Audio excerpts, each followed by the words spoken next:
Allahumma salli ala Sayyidina Muhammad wa ala ali Sayyidina Muhammad. Allahumma faqihna fid din wa 'allimna ta'wil.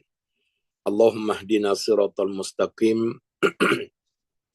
Siratal ladzina an'amta 'alaihim minan nabiyyin was-siddiqin wasyuhada'i was-salihin. Wa hasuna ulaika rafiqa ya arhamar rahimin. Rabbi syrah li sadri wa yassir li amri wahlul 'uqdatam min lisani yafqahu qawli. Rabbi yassir wa la tu'assir wa tammim bil khair ya karim. Amma ba'du. Alhamdulillah yang dimuliakan Puan Nesh selaku Presiden Yayasan SKV, yang dimuliakan Dr. Haji Syed Ayub Syed Mustafa Al-Qudri, CEO SKV Sendirian Berhad, dan Puan Hajah Kartikawati binti Muhammad, pengarah urusan SKV Sendirian Berhad, dan juga kedua mereka ni founder kepada Yayasan SKV dan juga pemegang amanah daripada awal penubuhan. Dan kami dulu daripada awal mereka ajak saya join samalah. Padahal kita cak ayam je kan. Baik. Hari ni doktor ada kan Kak Nesh? Doktor ada tapi belum masuk lagi Ustaz. Puan Kartika Kartika ada. Ada. Alhamdulillah. Masya-Allah. Alhamdulillah. Alhamdulillah. Okey, sebab tengok minggu lepas dekat China. Alhamdulillah dah balik beberapa hari lepas. Alhamdulillah. Baik. Ustaz, kami pun rindu Puan Kartika yang tak selalu ada di office sekarang ni. Itulah, tak apa. InsyaAllah mana-mana pun semua ibadah. InsyaAllah. Baik, Alhamdulillah. Pada pagi ni, saya nak skip sikit kita punya kitab, tapi masih dalam rangka dan tajuk itu.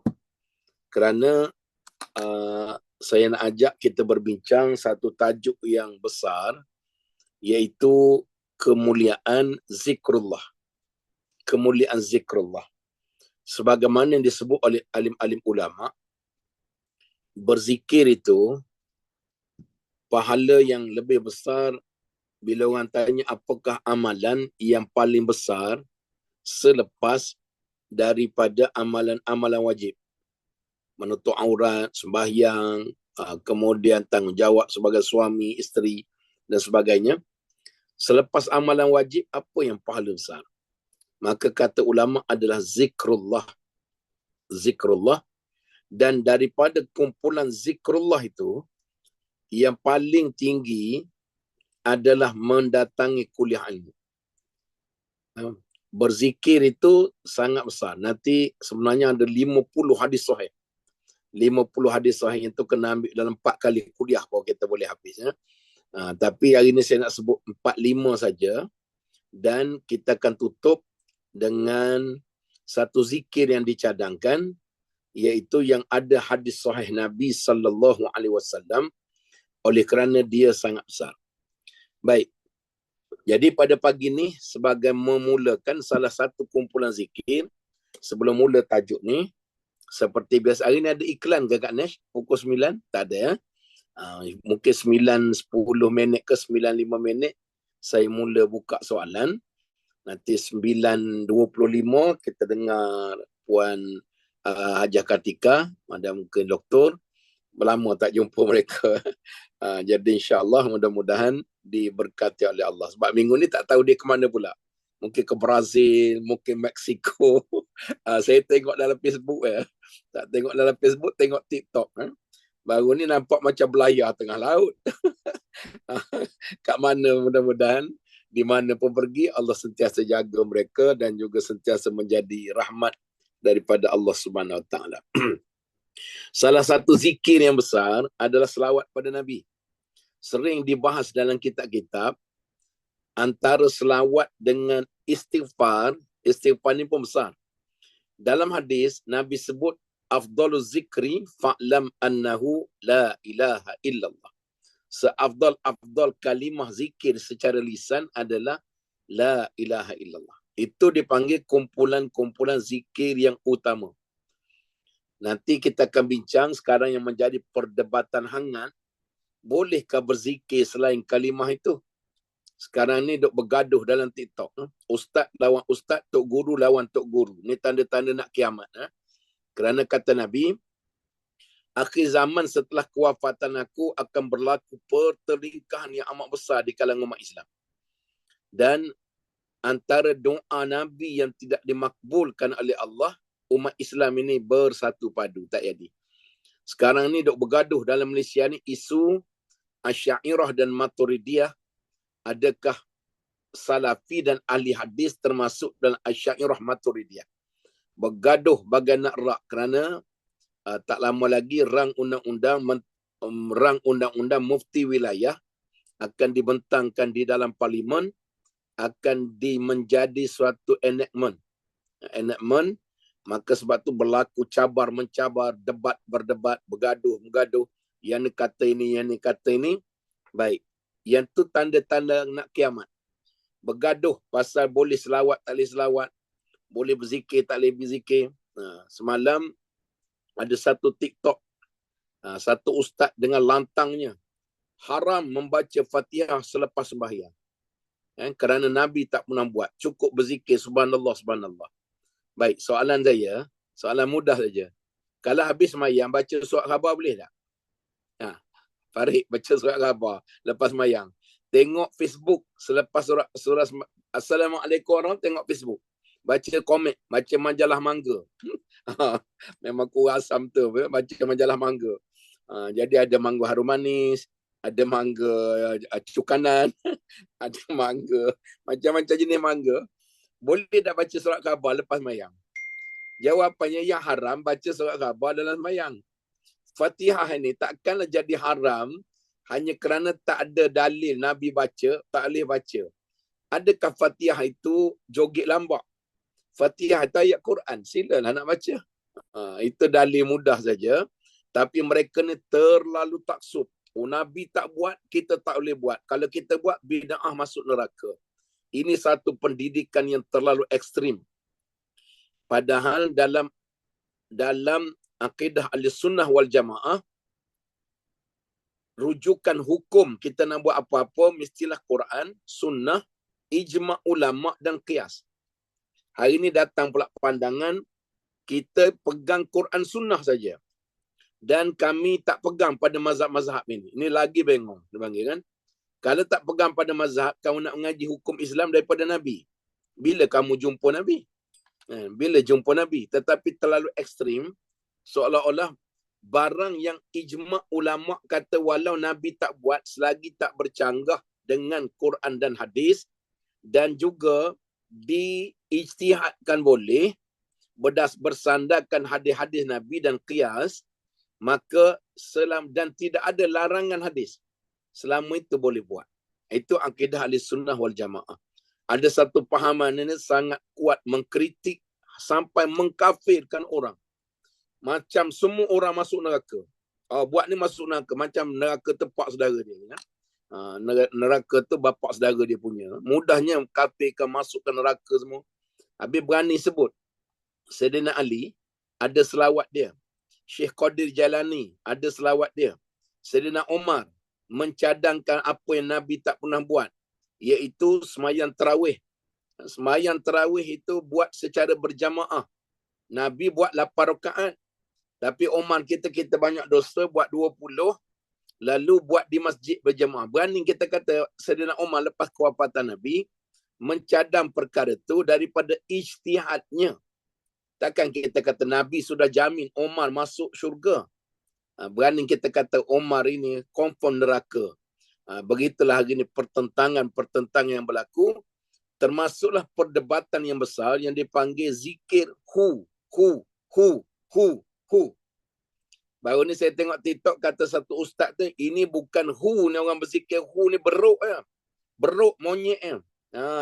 Macam beruk dia buat muka beruk itu, memang dia beruk sungguh lah.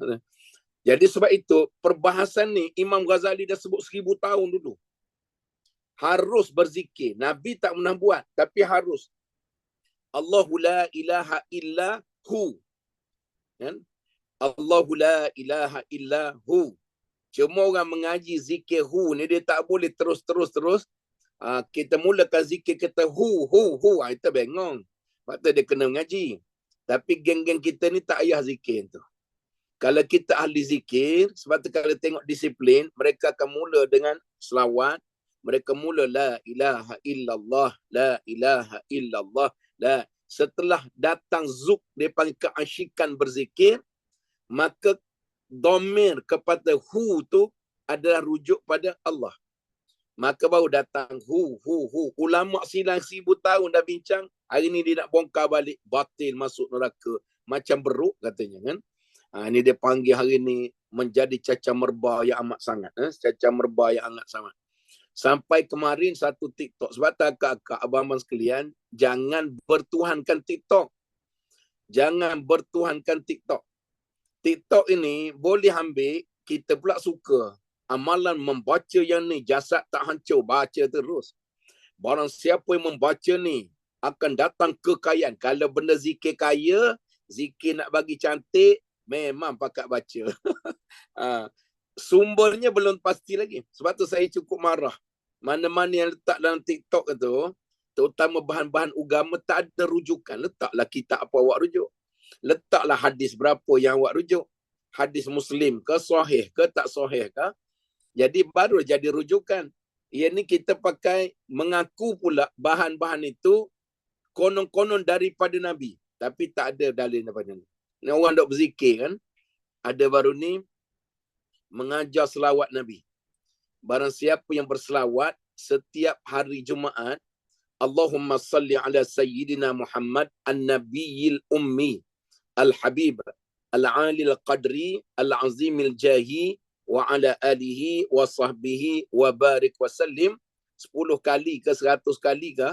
Nanti bila mati, maka waktu masuk liang lahat, Nabi tadah tangan akan selamatkan kita. Baik. Kena cermat. Zikir itu tak salah, bacalah, ulama-ulama baca. Tapi kelebihan itu bukan daripada Nabi. Benda gaib, mana kita nampak? Benda gaib direka-reka ini yang nampak. Baru ni satu kumpulan nasyid ditegur oleh majlis fatwa. Kerana dia pun menasyid lah. Menasyid selawat tafrijiyah. Allahumma salli salatan kamilatan wa sallim salaman taman ala sayyidina Muhammadin allazi tanhallu bihil uqad wa tanfariju bihil kurab wa tuqda bihil hawaij wa tunalu bihi raghaib wa husnul khawatim wa yustasqal ghamamu biwajhihil karim wa ala alihi wa sahbihi fi kulli lamhatin wa nafasin bi adadi kulli ma'lumillah. Kata kumpulan nasyid tu, barang siapa yang membaca selawat ini, pasti rezekinya akan melimpah ruah. Masalahnya diselesaikan. Pasti. Kemudiannya, kesulitannya dirungkaikan. Kemuliaan, kehinaan menjadi mulia. Pasti. Akhirnya ditegur oleh fatwa, majlis fatwa. Zikir itu, selawat itu sendiri dikarang oleh ulama. Selawat tafrijiyah, selawat syifa, selawat fatih. Hukum membacanya harus dapat pahala selawat.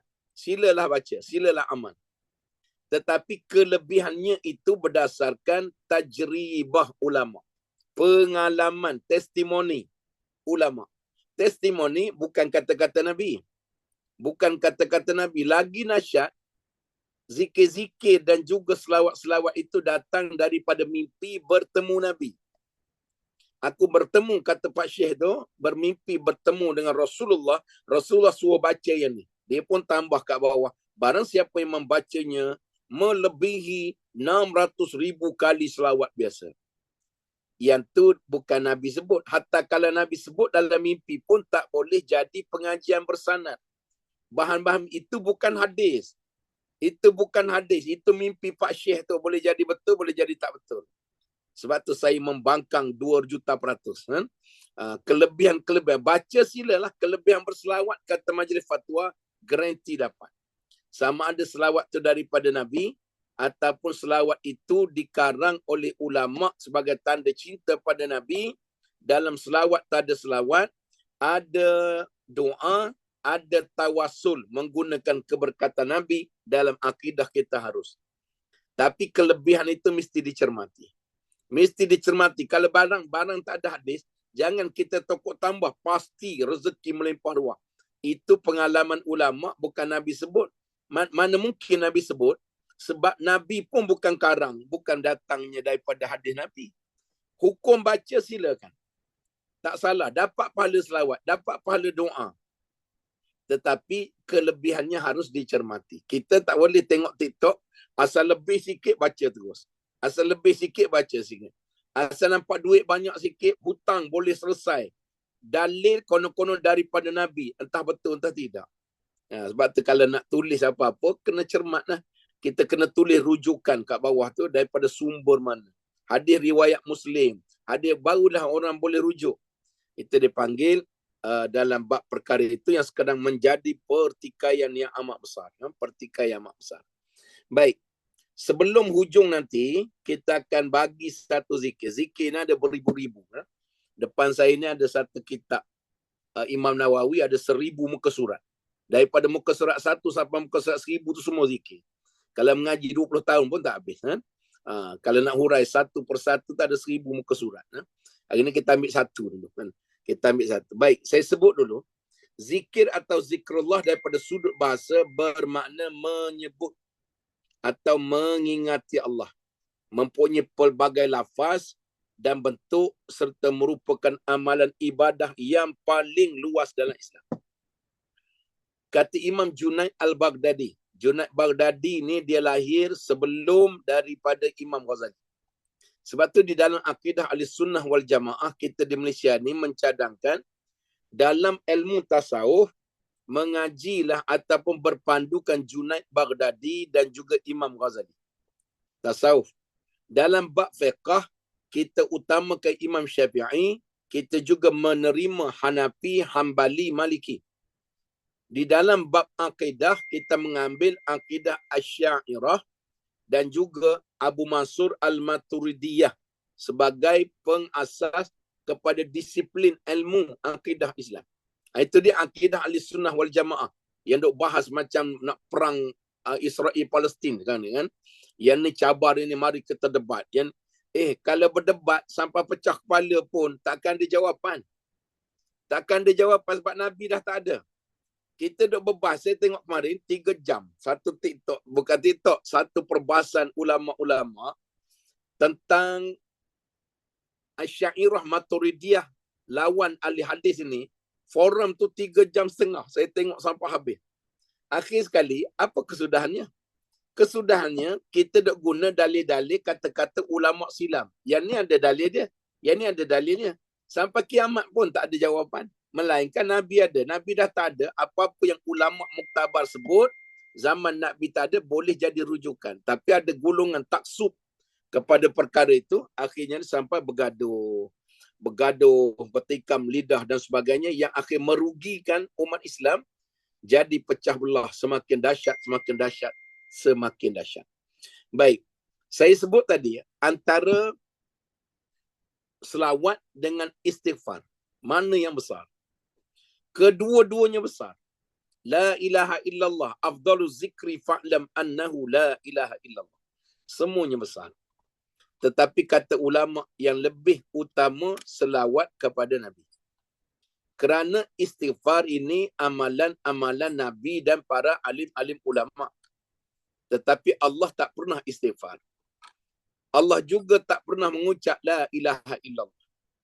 Tetapi selawat Nabi, innallaha wa malaikatahu yusalluna 'alan nabi ya ayyuhallazina amanu sallu 'alaihi wa sallimu taslima. Wahai orang yang beriman, sesungguhnya aku dan para malaikat berselawat pada Nabi. Wahai orang beriman, selawatlah kamu pada Nabi dan berilah penghormatan kepadanya. Allah datangkan perintah kepada kita dalam Quran. Kalau sembahyang Allah perintah, you buat aqimus salah wa atuz zakah. Perintah haji, wa azzim fin nasi bil haji ya'tuka rijala. Datang haji, bayar zakat. Perintah-perintah lain dipanggil Tuhan perintah, tapi satu-satu perintah dalam Quran Allah kata, wahai hamba-hamba aku sendiri pun selawat pada Nabi aku. Dia mulakan dengan diri dia, kemudian para malaikat aku pun berselawat. Oleh itu berselawatlah kamu kepada Nabi sallallahu alaihi wasallam. oleh kerana satu-satu amalan yang manusia buat, malaikat buat, Allah juga buat. Allah tak makan, Allah tak sedekah, Allah tak buka rumah anak yatim. Allah juga tak bagi bantuan mu'alaf. Pernah dengar keluar surat khabar kan? Tak ada. Yang ada yayasan SKB kan. Kita ucap tahniah pada yayasan, kita doakan agar dapat standard ISO itu, insya-Allah mudah-mudahan akan terbang ke puncak dunia kan. Terbang ke puncak dunia satu hari nanti. Mudah-mudahan pengiktirafan pihak kerajaan dan juga ISO. Yang mana tahu satu hari nanti dapat Malaysia Guinness Record Malaysia. Kemarin saya tengok Fatah Amin. Fatah Amin dapat anugerah tu, TikToker yang satu pertunjukan dia dapat 44 juta likes. 44 juta. Kira rekod Malaysia tu dalam masa 1 jam. Jadi jual kambing pun laku sekarang ni kan. Jual kambing pun laku. Padahal kambing sampai sepah kambing. Itulah dia panggil kuasa TikTok. Baik. Jadi sebab itu saya nak cadang pada semua, banyak-banyaklah berselawat pada Nabi. Kalau istighfar, satu dosa diampun. Kalau selawat sekali, Allahumma salli ala Sayyidina Muhammad, 10 dosa ampun. Sahih, garanti. Sekali selawat, 10 darjat dinaik. Sekali selawat, 10 pahala ditulis. Sekali selawat, Allah pula turunkan doa dan rahmatnya kepada kita 10 kali. Kalau sehari dapat 1000, bukan 10,000. 10,000 dosa diampun, 10,000 darjat ditinggi pada orang lain, 10,000 akan dituliskan pahala, 10,000 dapat rahmat Allah. Sebab itu kata para alim ulama, dan di saat kita ada masalah stres, tension dan pelbagai ujian, selawat banyak-banyak. Kerana selawat membuka jalan. Istighfar pun Allah sebut dalam Quran. Iaitu wabil ashar hum yastaghfirun. Orang yang beristighfar pada waktu sahur. Sebelum azan subuh lah waktu terbaik istighfar. Juga Allah akan ampunkan dosa.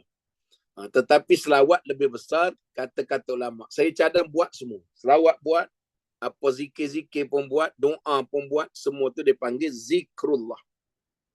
Baik. Allah Subhanahu Wa Taala memerintahkan kita agar banyak-banyak berzikir dalam surah Al-Ahzab ayat 41. Ya ayyuhallazina amanu zkurullaha zikran katsira wasabbihuhu bukratan wa asila. Wahai orang yang beriman, ingatlah dan sebutlah nama Allah dengan ingatan dan sebutan yang sebanyak-banyaknya. Kemudian bertasbihlah kamu kepada Allah. Wasabbihuhu bukratan wa asila. Bertasbihlah pada Allah pada waktu pagi, pada waktu petang. Salah satu lagi zikir yang sangat besar selain selawat, istighfar, la ilaha illallah, namanya tasbih.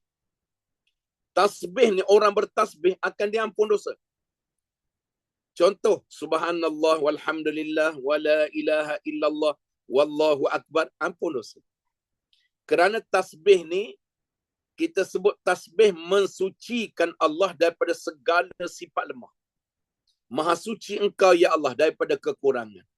Maha suci engkau ya Allah daripada kecacatan. Maha suci Allah daripada segala kedaifan. Kita ni boleh jadi hebat, cantik, akak-akak paling cantik, kakak-kakak paling cantik, Miss Universe, peringkat kampung 7 tahun berturut-turut. Miss Universe, tapi peringkat kampung. Johan Ratu cantik, peringkat kampung 7 tahun berturut-turut. Tetapi kentutnya busuk. Walaupun betisnya cantik, nak masuk Ratu cantik bukan boleh perut buncit. Masuk Ratu cantik, mesti rambutnya cantik. Kemudian pinggangnya cantik, punggungnya cantik, jerawat batu tak boleh masuk Ratu cantik. Tapi Ratu cantik perempuan sampai masa period juga. Itu dia panggil cacat. Lemahnya manusia. Manusia ni lemah. Orang lelaki sama juga. Walaupun kuat, walaupun kaya, walaupun mungkin macam badan boleh angkat bala, angkat bulldozer, Tapi tetap kentut juga. Kentut, dia nak kentut, dia cari isteri dia, punya kurang ajar dia.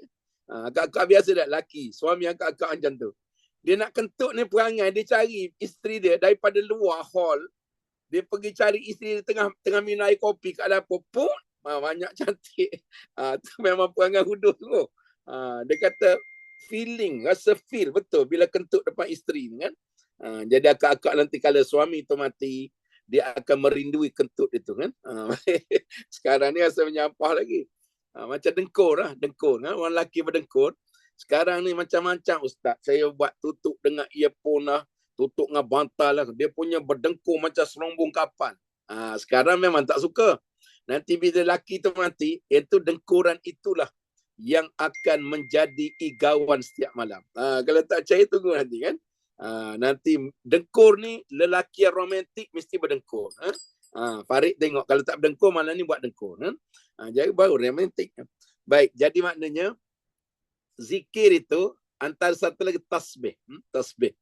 Nanti kita akan sikit-sikit kita cuba huraikan. Tak larat nak hurai pasal hadis-hadis Nabi tentang kelebihan zikir itu. Baik. Dalam ayat lain Allah Subhanahu wa taala berfirman pada ayat Ali Imran 191. Allazina yazkurunallaha qiyaman wa qu'udan wa 'ala junubihim wa yatafakkaru fi khalqis samawati wal ardh. Rabbana ma khalaqta hadza batila subhanaka faqina azaban nar.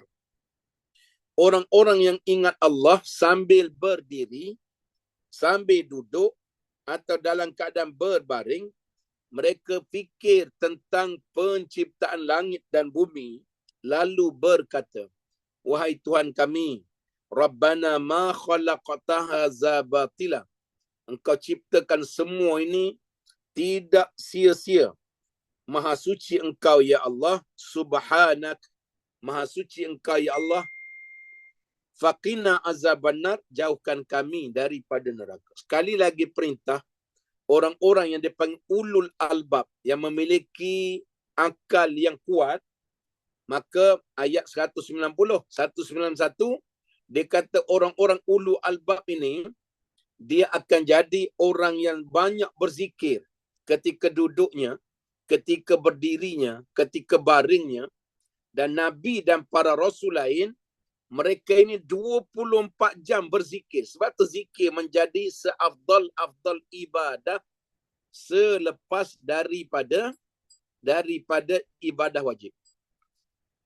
Rasulullah sallallahu alaihi wasallam walaupun tidur, hatinya tak pernah tidur.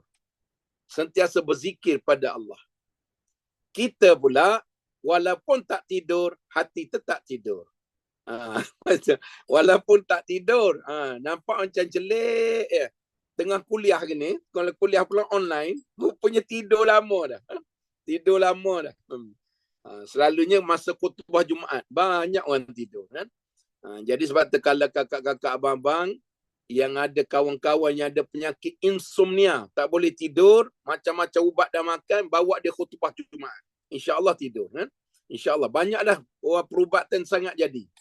Saya pun tak tahu kenapa. Bila sampai khutbah Jumaat tengah hari, semua tidur. Sebab tu imamnya tu imam tua, letak-letaklah jawatan. Letak jawatan. Ini tu imam baca khutbah menggigil tungkat. Ittaqullah. Yang tu tidur habis tu. Dia kena hentak tungkat sampai pecah mimbar, baru tak tidur. Ini kita dah lah baca salah. Tu imam tua, umur 80 lebih, jawatan tak nak tak lagi. Akhir sekali baca. Adapun Nabi naik Isra wal Mi'raj menaiki beruk. Sebab ejaan Jawi lama barakat tu dipanggil naik beruk. Imam tua. Kemudian orang tanya, habis khutbah orang tanya, Tok Imam, bukan ke ustaz lain mengajar Nabi Isra Mi'raj naik borak? Dia kata adapun, dia nak tutup, adapun itu khilaf ulama. Ada ulama kata naik beruk, ada kata naik borak. Jadi itu dia panggil imam tua. Sebab tu tidur. Nabi walaupun tidur, hatinya terus berzikir, ingat kepada Allah Subhanahu wa ta'ala. Baik. Zikir ini ada 4 bentuk yang paling utama. Yang pertama dipanggil zikir khusus seperti tasbih, tahmid, tahlil, takbir, selawat, istighfar. Itu zikir khusus. Yang kedua, kumpulan zikir yang besar. Satu lagi dipanggil membaca Al-Quran. Sama ada ayat-ayat tertentu, surah-surah tertentu, atau mana-mana bahagian Al-Quran, semua dipanggil zikir. Semua dipanggil zikir. Jadi kalau kita boleh baca Quran hari-hari, itu dipanggil kita sedang berzikir kepada Allah seafdal-afdal ibadah selepas daripada ibadah wajib lain. Yang ketiga, kumpulan zikir yang ketiga dipanggil berdoa. Wa qala rabbukum ud'uni astajib lakum. Doa itu merupakan berdoalah kamu kepada Tuhanmu. Nescaya dia akan makbul. Istajib lakum, dia akan ijabahkan doa kamu. Doa ni dia panggil otak ibadah. Sebab itu orang yang sembahyang tak doa, itu dipanggil macam berjalan tak ada otak. Habis-habis sembahyang, Assalamualaikum warahmatullahi wabarakatuh, Assalamualaikum, tak ada doa. Nabi kata berjalan macam tak ada otak. Bila tak ada otak ni apa dia panggil? Tanjung rambutan lah. Ada otak tapi gila. Itu dia panggil orang tak berdoa ni orang sombong. Doa ni lambang ketundukan manusia kepada Allah. Sebab tu Nabi daripada celik pagi sampai tidur balik, tak ada satu pun perbuatan Nabi yang tak ada doa. Yang tak ada doa. Bangun pagi ada doa, kemudian masuk jamban ada doa, keluar jamban ada doa, basuh ambil wuduk, basuh muka ada doa, basuh tangan ada doa, basuh kaki ada doa, kemudian pakai baju ada doa, tengok muka kat cermin ada doa. Allahumma kama ahsanta khalqi fahussin khuluqi. Kita doa masuk jamban, keluar jamban, pelupa. Ingat tak doa masuk jamban? Dia masuk-masuk, Allahumma barik lana fi ma razaqtana. Itu nak minum air kencing.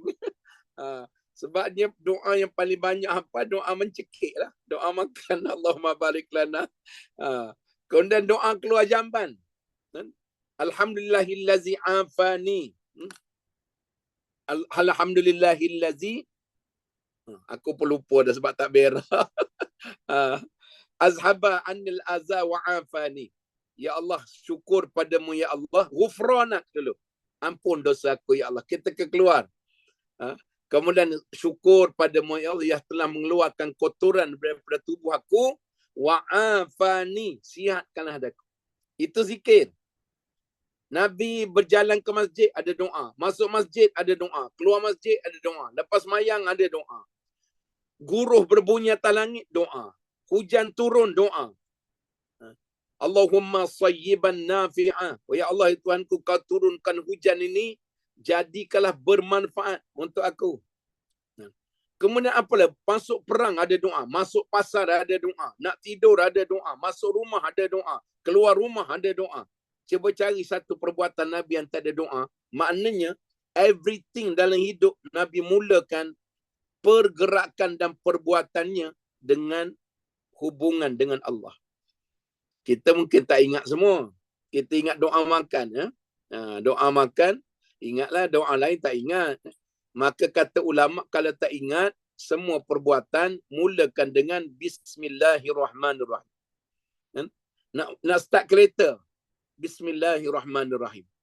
Nak mula memandu, patut baca Subhanallazi sakhkhara lana haza wa ma kunna lahu mukrinin. Tak ingat, Bismillahirrahmanirrahim. Baca yang tu. Sampai orang panggil gila bismillah. Tak apalah. Lebih baik daripada gila babi. Gila bismillah tak apa. Awak ni gila apa? Gila semayang tu lah dia tak apa gila semayang. Daripada gila isim, hantar tanya rambutan, lebih baik lagi gila berzikir. Baik. Sampai ada satu perempuan zaman sahabat dulu. Dia ni suka sangat baca bismillah. Sampai suami dia marah. Suami dia kalau isteri dia main mahjong, macam Kak Pah dalam Madu 3 tu, dia tak marah.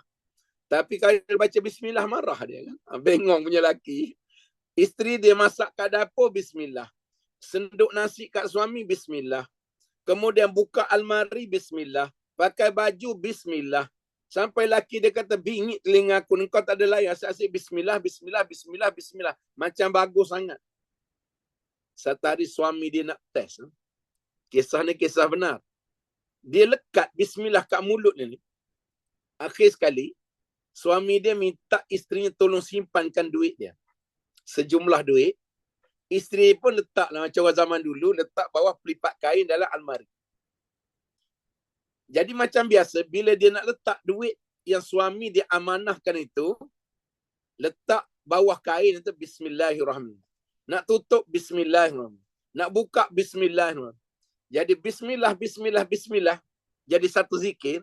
Suami dia bagi duit tu nak test. Hebat sangat bismillah awak. Akhirnya suami dia tahu isterinya letak bawah pelipat kain tu, dia pergi curi.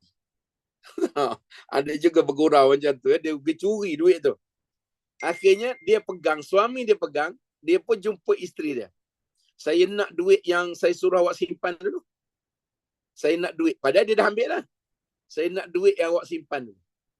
Lalu akhirnya, isteri dia pun buka almari, ada bang, bismillahirrahmanirrahim, buka almari, baru nak selak kain yang duk lipat-lipat yang dia letak duit, bismillahirrahmanirrahim. Tiba-tiba dia ambil duit yang laki dia dah ambil, nak cakap kat bini dia yang duk gila sangat baca bismillah tu. Tiba-tiba isteri dia ambil duit dalam sampul tu, nah bang, ada duit. Terkejut beruk suami dia kan. Ini dia panggil keistimewaan zikir kepada Allah. Tapi don't try aksi ini di rumah kan. If you try, memang duit tu memang tak ada. I dah try. Tapi tak jadi. Kita cuba main macam tengok rumah kita. Mana duit yang saya suruh simpan tadi? Memang tak ada. Satu, isteri kita buat beli gelang tangan, padan muka. Yang kedua, dia beli beg tangan. Yang ketiga, dia beli tudung. Habis duit. Yang kedua, kita cuba ambil tadi, memang tak datang balik. Sebab kita bukan ahli zikir. Itu antara keistimewaan yang disebut oleh Nabi SAW. Baik, banyak kalau saya nak sebut, ada 50 hadis sahih. Ada 50 hadis sahih ni boleh buat kuliah selama 4 minggu kan. 50 hadis sahih tentang zikir. Saya sebut 1-2 saja. Baik, daripada Abu Darda radhiyallahu anhu berkata, Nabi SAW telah bersabda, tidakkah kamu mahu aku khabarkan kepada kamu dengan sebaik-baik amalan kamu dan yang paling bersih di sisi raja kamu, akan yang paling cepat mengangkat darjat kamu, dan yang lebih baik bagi kamu daripada menginfakkan emas dan perak, dan lebih baik bagi kamu daripada kamu bertemu dengan musuh-musuh kamu, lalu kamu memukul leher mereka, mereka pun memukul leher kamu. Para sahabat bertanya, bahkan bagi tahulah pada kami ya Rasulullah. Kata Nabi SAW, amalan itu adalah zikrullah, berzikir pada Allah. Sebab tu di dalam satu hadis lain disebut zikir itu lebih besar daripada pahala sedekah. Kerana dituntut zikir ini sedekah ke. Kenapa sedekah? Ada orang sedekah sebab riak. Dihilang ingatan pada Allah. Tapi zikir ini seafdal ibadah selepas wajib. Dalil ini digunakan sedekah, dia tetap sunat sampai kiamat. Walaupun pahalanya banyak. Tetapi berzikir kepada Allah lebih besar daripada bersedekah. Baik, dia adalah juga seafdal amal di kalangan umat manusia. Dan zikir ini juga boleh mengelakkan daripada azab. Sebagaimana satu asar kata-kata Muaz bin Jabal, katanya, ma syai'un anji min azabillah min zikrillah. Tidak ada sesuatu yang lebih menyelamatkan seseorang daripada azab Allah melainkan memperbanyakkan zikrullah. Jadi kalau kita sudah boleh lekat zikir hari-hari, itu dipanggil baik. Dan akhirnya, saya sebut, ambil petik-petik saja, masa kita dah terhad, iaitu zikrullah lebih baik daripada sedekah. An bin Abbas radhiyallahu anhu Qala Rasulullah sallallahu alaihi wasallam, ma sadaqatun afdalu min zikrillah.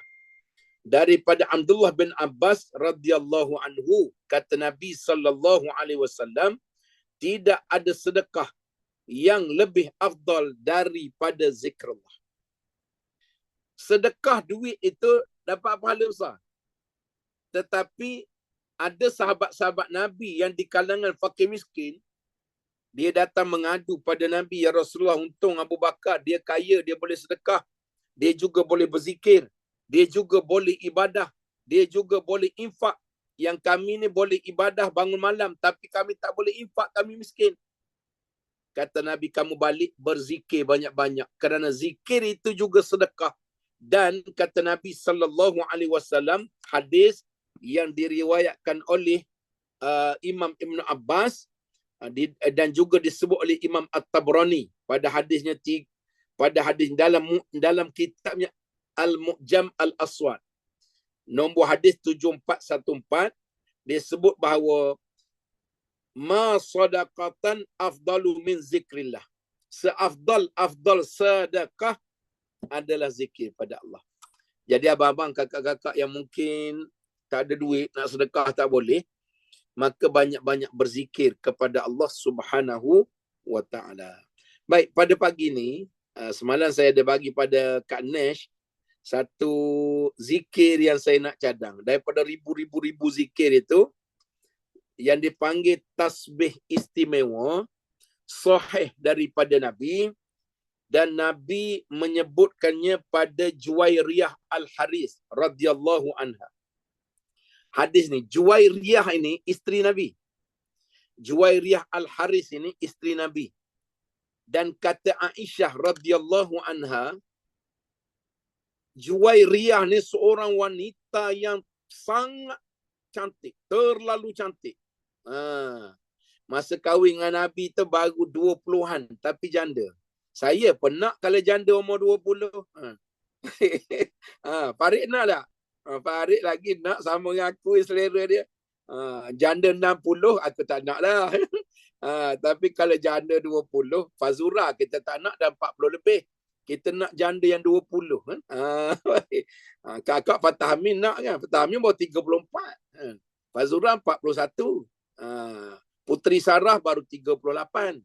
Semua aku hafal. Kakak jangan buat tahu. Bella Asatila. Aku tahu kan. Ingat kau seorang tengok TikTok. Aku pun tengok kan. Tengok kemarin kambing perap. Berjual dalam masa berapa jam. Kemarin Fatah Amin dapat kereta sport daripada Tokek Emas. Tokek Emas Samsul Johor Bahru. Pulang Range Rover. Dapat kereta sport. Tak gila. Aku pun ingat nak jual emas juga dah lepas ni kan. Walaupun bawa kereta dah tak boleh, tapi nak juga kan. Baik. Jadi Juwairiyah ni tawanan perang. Suami dia terbunuh dalam peperangan dengan orang Islam. Jadi akhirnya dia datang, dia terikat sebagai tawanan. Dia datang jumpa Nabi, ya Rasulullah, aku mohon padamu bebaskan aku daripada tawanan ini. Jadi Nabi SAW sebut tanya berapa. Dia panggil berapa bayaran untuk bebaskan kamu. Nabi kata macam ni, aku bebaskan kamu dengan satu syarat, kamu berkahwin dengan aku, kata Nabi. Bukan Nabi kahwin dengan dia sebab cantik. Tetapi hasil daripada perkahwinan itu, kata Aisyah radhiyallahu anha, madu Juwairiyah. Dia kata apa?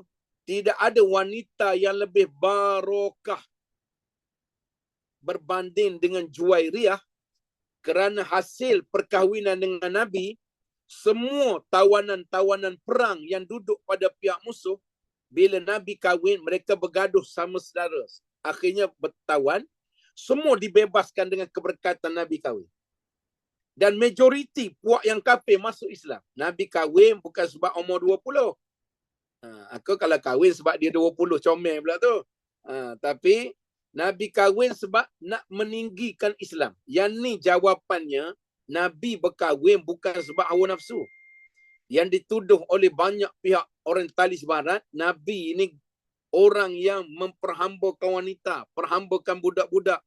konon-konon berkahwin dengan Aisyah pada usia 9 tahun. Aisyah 9 tahun. Dalam hukum fiqh, kalau dah datang period, dah boleh kahwin. Cuma undang-undang Malaysia ni kena ada umur, batas umur. Takut diperdagangkan.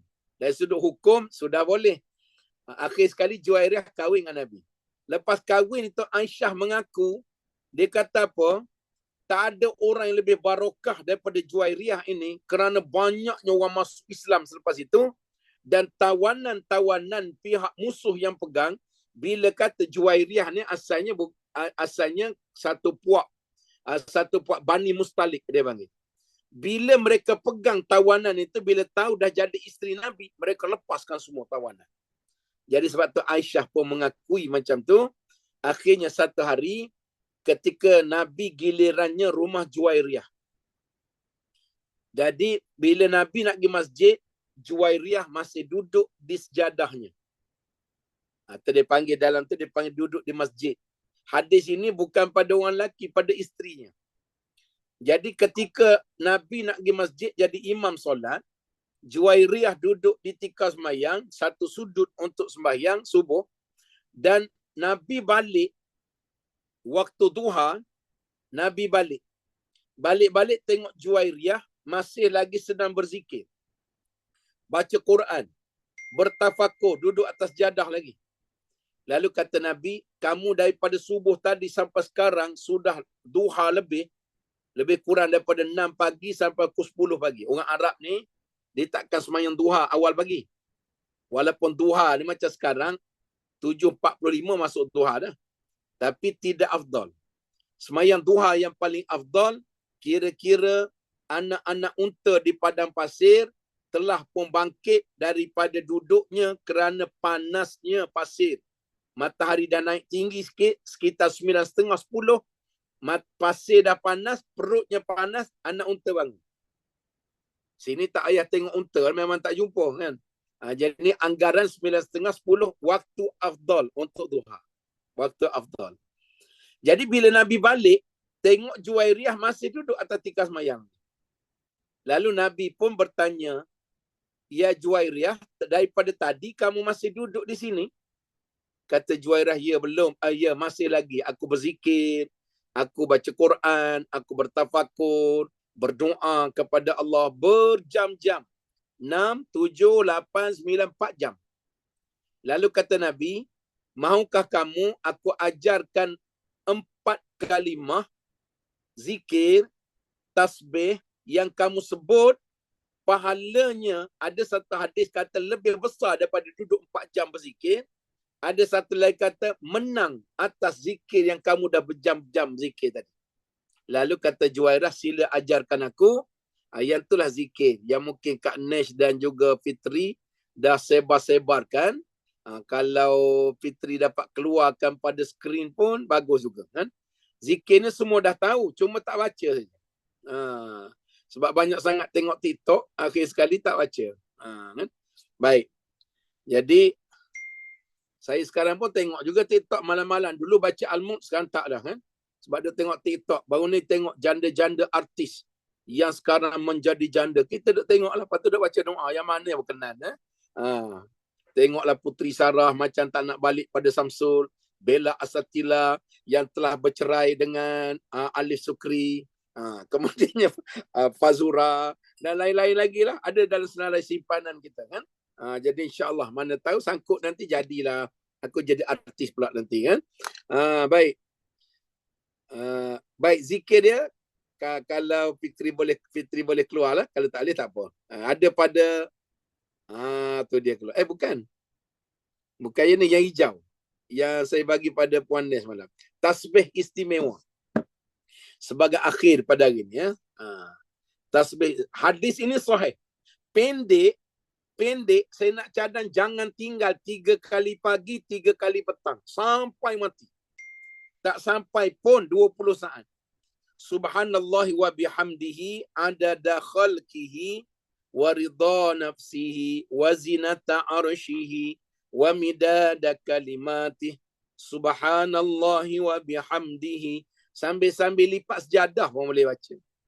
Sambil-sambil duk kacau teh pun boleh. Kakak-kakak yang kerja kat SKB lagi senang. On the way nak datang, naik kereta, kan panjang jamnya. Macam-macam boleh habis. Kan? Yang naik motor boleh baca atas motor. Tu dia. Terima kasih Fitri ya. Baik.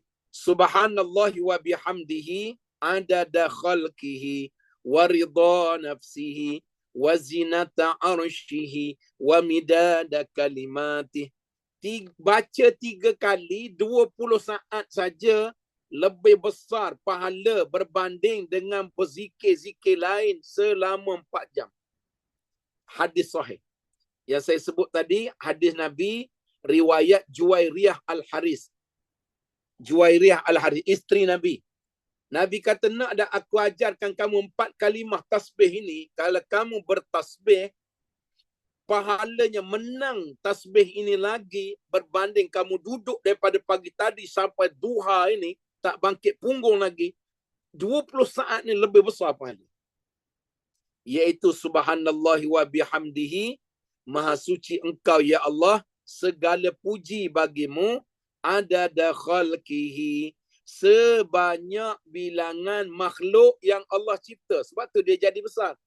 Seolah-olah kita bertasbih pada Allah, puji Allah sebanyak bilangan manusia, sebanyak bilangan jin, sebanyak bilangan malaikat, sebanyak bilangan kerbau, lembu, burung, ikan, itik, cacing kerawit, cacing apa, kuman covid, semua. Anda dakhalkihi, sebanyak makhluk yang kau ciptakan. Waridha nafsihi, sebanyak keredaanmu. Wazinata arshihi, seberat timbangan arashmu. Benda yang paling berat dalam dunia ini ciptaan Allah adalah arash. Arash. Nanti zikir ini akan memberatkan timbangan amal kita sebagaimana beratnya arash. Kita semua kan banyak dosa. Dulu tak semayang. Sampai sekarang pun berdosa lagi. Sekarang masih cuai semayang lagi. Mulut sampai sekarang Quran baca tapi masih lagi berbuih kutuk orang. Kan? Banyak lagi kita berdosa je. Baik. Jadi maka mudah-mudahan bila ditimbang nanti zikir-zikir macam ni akan memberatkan timbangan amal. Wazinata arshihi, seberat timbangan arash, wa midada kalimati, dan juga sebanyak hitungan kalimat-kalimat Allah. Ambil kitab ni sudah depan saya ni, Tafsir Al-Ahkam ni ada 2,500 muka surat. Tafsir Al-Ahkam ni 2,500 muka surat.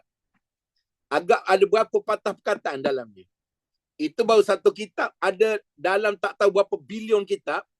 Begitulah nisbah, seolah-olah kita bertasbih, kita wa bihamdihi, bertahmid, memuji Allah di atas kurniaannya, sebanyak bilangan lautan ilmu Allah, patah demi patah. Semua buku dalam dunia ada berjuta-juta, bukan buku agama saja. Jadi rugilah kalau tak baca, sebab kita bukan ahli qiyamul lail. Kita ahli kencing. Aku pun ahli kencing. Malam-malam bangun pukul 3 pagi kencing. Qiyamul lail tak. Kita bukan ahli Quran. Sebab kita hari-hari tengok TikTok, update Facebook, status WhatsApp. Kalau tak tengok itu mau mati. Tak tengok Quran berbulan-bulan, ada aku kisah. Kemudiannya kita ahli maksiat. Kita bukan ahli ibadah. Semayang pun laju. Mayang subuh tadi buktinya 1.5 minit siap dah kan. Mayang zuhur paling lama 3 minit. Kalau 5 minit tu mau mati. Kan? Maka sebab tu saya nak cadang, oleh kerana kita amal tak banyak, sedekah pun tak banyak, qiyam tak banyak, jihad pun tak banyak, dakwah pun tak banyak. Mari on the way ke pejabat, kakak-kakak, abang-abang, kakak yang suri rumah, sambil sapu sampah saja. Sambil lipat baju saja, sambil jemur baju 10 kali boleh. Tapi tasbih istimewa macam ni tak payah baca banyak. Nabi tak suruh baca 1,000 kali. Cukup 3 kali pagi, 3 kali petang, istiqamah sampai mati. Di akhirat nanti kita akan tengok betapa banyaknya pahala-pahala yang tercatat, sebab dia hadis sahih. Yang tercatat dalam buku catatan amal, 15 saat pagi, 15 saat petang, pahala banyak. Tapi syarat jangan tak semayang. Saya alhamdulillah lah dah baca dan ustaz suruh, tapi semayang tak. InsyaAllah neraka juga kan. Jadi bukan masuk syurga. Jadi muslimin-muslimat, panjang lagi kalau nak bahas yang ni. Saya nak jawab satu soalan yang Kak Nesh hantar semalam. Jadi saya nak cadang pakat-pakat baca tasbih ni. Jadi nak bagi mudah ingat, dia kena buat lagu. Dia panggil zikir taranum. Zikir taranum. Iaitu agar mudah ingat. Subhanallah wa bihamdihi. Subhanallah wa bihamdihi. Adada khalqihi wa ridha nafsihi. Adada khalqihi wa ridha nafsihi. Wa zinata arshihi. وزنة عرشه ومداد كلمته ومداد كلمته سبحان الله وبحمده سبحان الله وبحمده عدد خلقه ورضا نفسه عدد خلقه ورضا نفسه وزنة عرشه وزنة عرشه ومداد كلمته ومداد كلمته سبحان الله وبحمده سبحان الله وبحمده عدد خلقه ورضا نفسه عدد خلقه ورضا نفسه وزنة عرشه وزنة عرشه ومداد كلمته ومداد كلمته. Cukuplah. Buat lagu tu dia mudah ingat sikit kan. Jadi nak bagi sedap beli mikrofon kan. Jadi kat petang-petang duduk kat beranda rumah tu satu taman dengar kan. Baru dia nampak riak sikit, baru pahalanya banyak. Jadi insya-Allah selamat beramal kerana kita bukan ahli-ahli ibadah, maka walaupun pendek tetapi pahalanya sangat banyak. Kena baca 3 jam ke? Tak, 15 saat. Tadi buat lagu memanglah panjang. Kalau buat pendek, subhanallah wa bihamdihi adada khalqihi wa ridha nafsihi wa zinata arshihi wa midada kalimatihi. Subhanallah wa bihamdihi adada khalqihi wa ridha nafsihi wa zinata arshihi wa midada kalimatihi. Subhanallah wa bihamdihi adada khalqihi wa ridha nafsihi wa zinata arshihi wa midada kalimatihi. 20 saat sudah habis. Petang pula nanti. Balik kerja petang nanti baca lagi. Mudah-mudahan pahala yang dicatat banyak. Baik, ada satu soalan. Hari ini boleh jawab satu soalan saja. Kalau ibu-ibu, bapa-bapa, sahabat-sahabat sekalian ada soalan, boleh hantar pada Fitri atau pada Puan Nesh. Minggu demi minggu kita jawab. Minggu demi minggu. Satu soalan yang dihantar pada Puan Nesh dan serah pada saya. Apa hukum Ustaz? Saya ada anak angkat.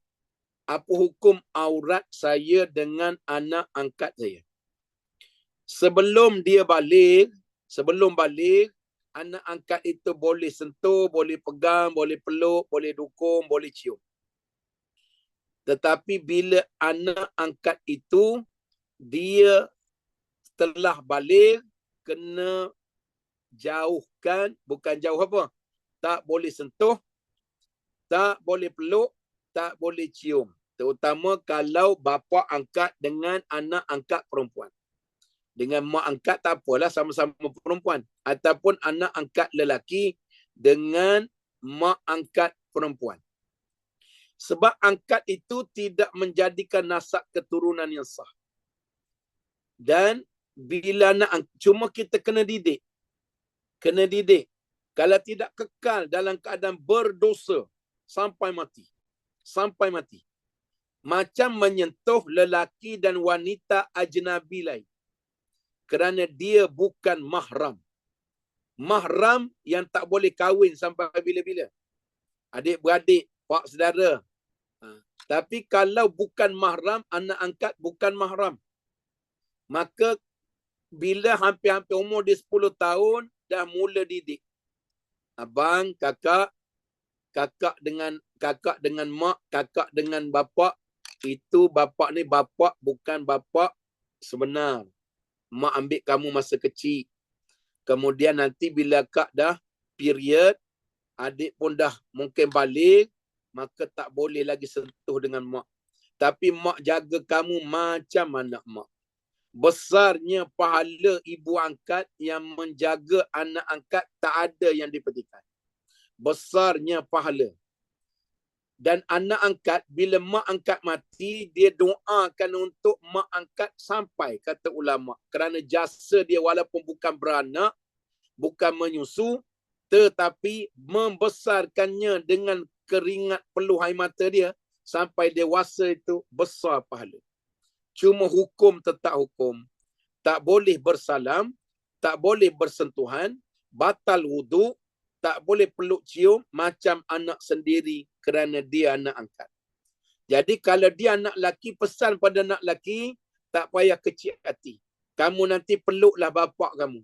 Ciumlah bapak kamu. Dengan mak, cukup macam orang-orang lain, bercakap elok-elok, kemudiannya mak sayang kamu, kamu sayang mak, tapi kita bukan anak kandung. Maka setelah kamu dewasa, dah balik, kita tetap ada hukum. Walaupun jaga anak angkat terbesar pahala, tetapi dengan asbab melakukan dosa setiap hari, peluk, dia bukan anak kita. Dia bukan darah daging kita. Maka silalah kakak-kakak abang-abang nak pelihara anak angkat. Terutamanya yang berkahwin tak dapat anak. Tuhan takdirkan. Maka kalau nak ambil anak angkat, saya cadang, ambillah yang umur 2 tahun ke bawah. Maka jadikan dia ibu susuan. Saya tak tahu, mungkin boleh Dr. Said komen sikit. Sekarang saya dengar lah, wallahualam, sebab saya pun tak pernah keluar susu lagi. Mana-mana wanita yang tak kahwin, ada ubat-ubatan yang boleh untuk keluar susu sekarang ni, walau tak kahwin. Logiknya kahwin baru keluar susu. Yang tak kahwin, wallahualam, mungkin dia makan hormon estrogen ke hormon apa yang membanyakkan susu, ada injection yang boleh keluar susu, tapi syarat 2 tahun ke bawah. Ambil 3 tahun minum susu walaupun 3 dozen, walaupun 3 ton dram, tetap jadi anak angkat. 2 tahun ke bawah, 5 kali kenyang. Mengikut syarat-syarat susuan, tak batal wuduk sampai mati. Dan anak angkat tak boleh jadi wali nikah. Anak angkat tak boleh dapat harta pusaka. Anak angkat tak boleh diharamkan berbinkan bapa angkat. Haram qat'i.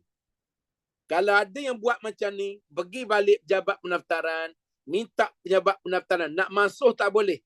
Contoh, Juwairiyah nak ambil nama isteri, binti Abdullah, bapa angkat Abdullah. Maka letak Elias, bapa angkat sebenar Abdul Rahim. Elias, jabatan pendaftaran dia takkan padam Abdullah sebab dah daftar macam tu. Maka letak Elias itu, sebut kat mereka ada sikit bayaran proses, maka yang tu saja minimal boleh buat. Tapi kalau jadi ibu susuan, hukum mahram bersentuhan peluk macam anak angkat, macam anak betul. Macam Nabi dengan Halimatun Sa'diyah. Nabi boleh peluk, Nabi boleh cium. Dan dengan anak-anak perempuan, Halimatun Sa'diyah, macam Puan Hajah Kartika. Puan Hajah Kartika ada seorang adik-beradik susuan. Adik-beradik susuan. Saya suka tengok kalau jumpa-jumpa yang pilot kapal terbang tu kan.